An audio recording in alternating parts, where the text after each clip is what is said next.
Bonjour, voici un petit tuto sur le calcul littéral au niveau 5e, donc ce sont aussi des rappels pour les élèves qui sont en 4e. Alors on commence par l'addition des nombres relatifs. Si j'ai l'addition -1 plus 8, regardez, j'ai un petit point bleu qui se trouve au centre du repère. Si je clique sur Go, ce point bleu va se situer sur le nombre -1, puis se déplacer de 8 unités vers la droite, puisque 8 est positif. Le point arrive au nombre 7, on a donc -1 plus 8 est égal à 7. Si je cherche une autre opération, ici j'ai -9 plus -3. Alors -9 plus -3, comme on l'a vu en 5e, le plus -3 c'est équivalent à -3. Donc on revient à -9 -3. Si je clique sur Go, le point bleu se place en -9. Et comme il fait -3, il se déplace de 3 unités, mais cette fois-ci vers la gauche. Ça me donne donc -12. Un petit rappel sur la multiplication de nombres relatifs. Alors on a ici le tableau de signes qui dit que quand on multiplie un nombre positif par un nombre positif, ça me donne un nombre positif. Quand on multiplie un négatif par un positif, ça donne un négatif. Quand on multiplie un positif par un négatif, ça donne un négatif. Et quand on multiplie un négatif par un négatif, ça donne un positif. Ici j'ai comme exemple -9 multiplié par -3. Quand je clique sur le bouton Go, on met en évidence le fait que les deux nombres sont de signe négatif, donc le produit va être positif. Pour les chiffres, eh bien je sais que je dois multiplier les distances à 0, donc je fais 9 multiplié par 3, ce qui me donne 27. Conclusion, -9 multiplié par -3 égale à +27. Je rappelle, d'abord on regarde les signes en se référant au tableau de signes, et ensuite on n'a plus qu'à multiplier les nombres chiffrés. On peut donner un autre exemple, cette fois-ci -4 est négatif, 3 est positif.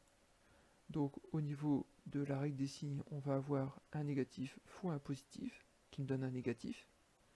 Et ensuite, je n'ai qu'à multiplier les nombres chiffrés, donc 4 multiplié par 3, ce qui donne 12. Donc -4 multiplié par 3 égale à -12. Comment additionne-t-on des termes en écriture littérale? J'ai ici -4x, auquel j'additionne 3x. Eh bien, je n'ai qu'à additionner les nombres et bien évidemment remettre le x derrière. C'est-à-dire que -4x plus 3x, pour effectuer cette opération, ça va me donner un certain nombre de x. Combien? Eh bien, il suffit de faire -4 plus 3, comme on l'a vu dans la première partie de ce tuto. On peut donner un autre exemple. Si j'ai 6 plus -7x, eh bien, je vais avoir un certain nombre de x. Combien? Eh bien, il suffira de faire 6 plus -7, ce qui me donne -1. Ça me donne donc -1x, ce qu'on peut aussi écrire -x. Comment fait-on pour multiplier des expressions littérales? Alors ici, les exemples sont déterminés aléatoirement. Ici, je n'ai que des nombres sans lettres, donc je vais actualiser pour avoir quelque chose d'un peu différent. Voilà, j'ai -9 multiplié par -9x. Alors qu'est-ce que ça me donne? La première chose à faire, c'est de regarder les signes. Un négatif fois un négatif, ça fait un positif. Ensuite, je regarde les chiffres. 9 fois 9, ça fait 81. Et ensuite les lettres. Ici, je n'ai pas de x. Ici, j'en ai un. Je n'ai donc qu'un seul x. Ça me donne x. Donc -9 multiplié par -9x, ça donne 81x. Autre exemple. Je vais essayer de chercher. Voilà. Ici, j'ai -8x multiplié par 8x. Je regarde les signes. Négatif fois positif, ça fait négatif. Les chiffres, 8 fois 8, ça fait 64. Et au niveau des lettres, cette fois-ci j'ai x fois x, ce qui me donne x carré.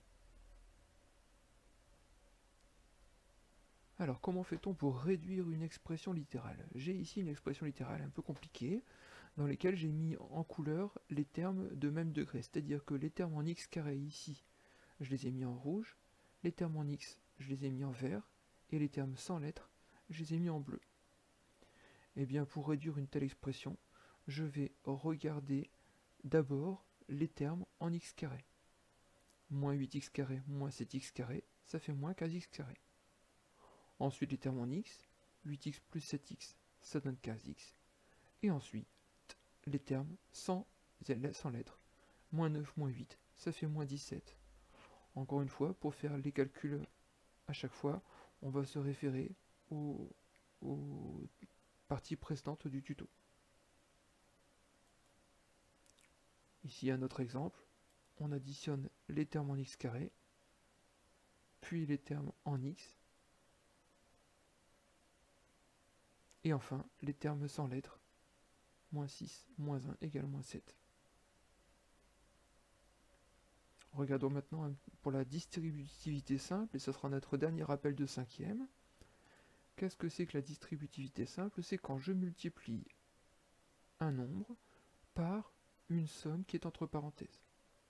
Alors si je fais 4 facteur 2 moins 3x plus moins 6, qu'est-ce qui se passe? Eh bien, je vais tracer, on peut tracer des petites flèches au-dessus, pour dire que d'abord le 4, je vais le distribuer à moins 3x. Attention, distribuer, ça veut dire qu'ici, il y a une multiplication entre le 4 et la parenthèse, donc je vais faire 4 fois moins 3x. Le plus qui était ici, je le remets à la suite, et ensuite je regarde la deuxième flèche, 4 multiplié par moins 6. Cette expression-ci peut être simplifiée en multipliant ici et ici les termes, ce qui va me donner une expression réduite. On peut donner un autre exemple. Quand je fais moins 9 facteur de 7x plus moins 8, ça va me donner moins 9 fois 7x plus moins 9 fois moins 8. Alors évidemment, ici, ça fait moins 63x plus 72. Voilà, c'en est fini pour les rappels du calcul littéral de 5e. Les deux derniers paragraphes de ce tuto sont destinés aux élèves qui sont en 4e et qui auront vu les deux chapitres, enfin les notions de double distributivité.